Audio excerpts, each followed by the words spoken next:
বন্দে পুরুষোত্তমম। পরম প্রেমময় শ্রী শ্রী ঠাকুর অনুকূলচন্দ্রের চরণে আমার শতকোটি প্রণাম। পরম পূজনীয়া বড়মার চরণে আমার শতকোটি প্রণাম। পরম পূজ্যপাদ শ্রী শ্রী বরদার চরণে আমার শতকোটি প্রণাম। বর্তমান আচার্যদেব শ্রী শ্রী দাদার চরণে আমার শতকোটি প্রণাম। সকল গুরুভাই ও ভক্তিমতী মায়েদের আনন্দিত জয়গুরু জানিয়ে আজকে আমি পরম প্রেমময় শ্রী শ্রী ঠাকুর অনুকূলচন্দ্রের শ্রীহস্ত লিখিত গ্রন্থ সত্যানুসরণ থেকে পাঠ করছি।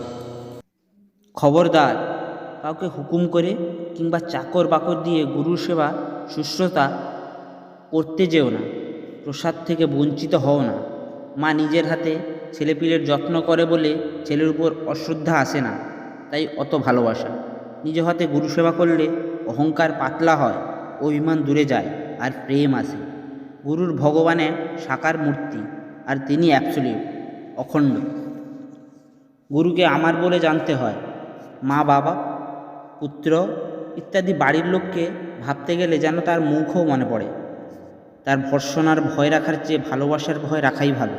আমি যদি অন্যায় করি তবে তার প্রাণে ব্যথা লাগবে। সবসময় তাকে অনুসরণ করতে চেষ্টা করো। তিনি যা বলেন যত্নে তা রক্ষা করে অভ্যাসে চিরগত করতে নিয়ত চেষ্টা করো, আর তাই সাধনা।